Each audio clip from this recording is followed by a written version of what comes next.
ओम जय श्री कृष्ण। श्रीमद् भागवत गीता जी का 14वां अध्याय। उसके उपरांत श्री कृष्ण भगवान बोले, हे अर्जुन, ज्ञानों में भी अति उत्तम परम ज्ञान को मैं फिर भी तेरे लिए कहूँगा कि जिसको जानकर सब मुनिजन इस संसार से मुक्त होकर परम सिद्धि को प्राप्त हो गए हैं। हे अर्जुन, इस ज्ञान को आश्रय करके अर्थात धारण करके मेरे स्वरूप को प्राप्त हुए पुरुष सृष्टि के आदि में पुनः उत्पन्न नहीं होते और प्रलय काल में भी व्याकुल नहीं होते, क्योंकि उनकी दृष्टि में मुझ वासुदेव से भिन्न कोई वस्तु है ही नहीं। हे अर्जुन, मेरी महत ब्रह्म रूप प्रकृति अर्थात त्रिगुणमयी माया संपूर्ण भूतों की योनि है, अर्थात गर्भाधान का स्थान है, और मैं उस योनि में चेतन रूप बीज को स्थापन करता हूँ। उस जड़ चेतन के संयोग से सब भूतों की उत्पत्ति होती है तथा हे अर्जुन, नाना प्रकार की सब योनियों में जितनी मूर्तियाँ अर्थात शरीर उत्पन्न होते हैं, उन सब की त्रिगुणमयी माया तो गर्भ को धारण करने वाली माता है और मैं बीज को स्थापन करने वाला पिता हूँ। तथा हे अर्जुन, सत्वगुण, रजोगुण और तमोगुण ऐसे यह प्रकृति से उत्पन्न हुए ही तीनों गुण इस अविनाशी जीवात्मा को शरीर में बांधते हैं। हे निष्पाप, उन तीनों गुणों में प्रकाश करने वाला निर्विकार सत्वगुण तो निर्मल होने के कारण सुख की आसक्ति से और ज्ञान की आसक्ति से अर्थात ज्ञान के अभिमान से बांधता है। तथा हे अर्जुन, राग रूप रजोगुण को कामना और आसक्ति से उत्पन्न हुआ जान, वह इस जीवात्मा को कर्मों की और उनके फल की आसक्ति से बांधता है। और हे अर्जुन, सर्वदेहाभिमानियों के मोहने वाले तमोगुण को अज्ञान से उत्पन्न हुआ जान, वह इस जीवात्मा को प्रमाद, आलस्य और निद्रा के द्वारा बांधता है। क्योंकि हे अर्जुन,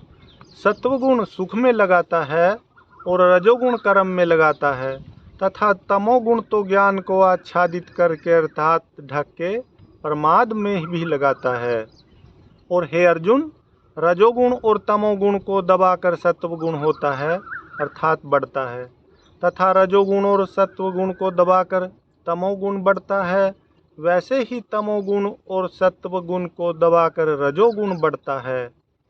इसलिए जिस काल में इस देह में तथा अंतःकरण और इंद्रियों में चेतनता और बोध शक्ति उत्पन्न होती है, उस काल में ऐसा जानना चाहिए कि सत्वगुण बड़ा है। और हे अर्जुन, रजोगुण के बढ़ने पर लोभ और प्रवृत्ति अर्थात सांसारिक चेष्टा तथा सब प्रकार के कर्मों का स्वार्थ बुद्धि से आरंभ एवं अशांति अर्थात मन की चंचलता और विषय भोगों की लालसा, यह सब उत्पन्न होते हैं। तथा हे अर्जुन, तमोगुण के बढ़ने पर अंतःकरण और इंद्रियों में अप्रकाश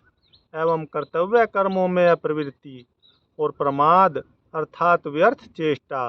और निद्रादि अंतःकरण की मोहिनी वृत्तियां, यह सब ही उत्पन्न होते हैं। और हे अर्जुन, जब यह जीवात्मा सत्वगुण की वृद्धि में मृत्यु को प्राप्त होता है, तब तो उत्तम कर्म करने वालों के मल रहित अर्थात दिव्य स्वर्गादिक लोकों को प्राप्त होता है। और रजोगुण के बढ़ने पर अर्थात जिस काल में रजोगुण बढ़ता है, उस काल में मृत्यु को प्राप्त होकर कर्मों की आसक्ति वाले मनुष्यों में उत्पन्न होता है। तथा तमोगुण के बढ़ने पर मरा हुआ पुरुष कीट, पशु आदि मूढ़ योनियों में उत्पन्न होता है। क्योंकि सात्विक कर्म का तो सात्विक अर्थात सुख, ज्ञान और वैराग्य आदि निर्मल फल कहा जाता है, और राजस कर्म का फल दुख एवं तामस कर्म का फल अज्ञान कहा है। तथा सत्वगुण से ज्ञान उत्पन्न होता है और रजोगुण से निसंदेह लोभ उत्पन्न होता है तथा तमोगुण से प्रमाद और मोह उत्पन्न होते हैं और अज्ञान भी होता है। इसलिए सत्वगुण में स्थित पुरुष स्वर्ग आदि उच्च लोकों को जाते हैं और रजोगुण में स्थित राजस पुरुष मध्य में अर्थात मनुष्य लोक में ही रहते हैं एवं तमोगुण के कार्य रूप निद्रा, प्रमाद और आलस्य आदि में स्थित हुए तामस पुरुष अधोगति को अर्थात कीट, पशु आदि नीच योनियों को प्राप्त होते हैं। और हे अर्जुन, जिस काल में दृष्टा अर्थात समष्टि चेतन में एक ही भाव से स्थित हुआ साक्षी पुरुष तीनों गुणों के सिवाय अन्य किसी को करता नहीं देखता, अर्थात गुण ही गुणों में वर्तते हैं ऐसा देखता है, और तीनों गुणों से अति परे सच्चिदानंद धन स्वरूप मुझ परमात्मा को तत्व से जानता है, उस काल में वह पुरुष मेरे स्वरूप को प्राप्त होता है। तथा वह पुरुष इन स्थूल शरीर की उत्पत्ति के कारण रूप तीनों गुणों को उल्लंघन करके जन्म, मृत्यु, वृद्धावस्था और सब प्रकार के दुखों से मुक्त हुआ परमानंद को प्राप्त होता है। इस प्रकार भगवान के रहस्य युक्त वचनों को सुनकर अर्जुन ने पूछा कि हे पुरुषोत्तम, इन तीनों गुणों से अतीत हुआ पुरुष किन किन लक्षणों से युक्त होता है और किस प्रकार के आचरणों वाला होता है, तथा हे प्रभु, मनुष्य किस उपाय से इन तीनों गुणों से अतीत होता है। इस प्रकार अर्जुन के पूछने पर श्री कृष्ण भगवान बोले, हे अर्जुन, जो पुरुष सत्व गुण के कार्य रूप प्रकाश को और रजोगुण के कार्य रूप प्रवृत्ति को तथा तमोगुण के कार्य रूप मोह को, इनको भी न तो प्रवृत्त होने पर बुरा समझता है और न निवृत्त होने पर उनकी आकांक्षा करता है, तथा जो साक्षी के सदृश स्थित हुआ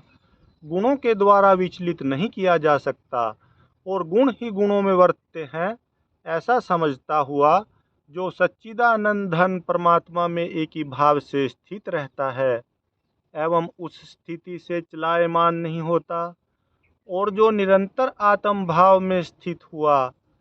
दुख सुख को समान समझने वाला है, तथा मिट्टी, पत्थर और स्वर्ण में समान भाव वाला और धैर्यवान है,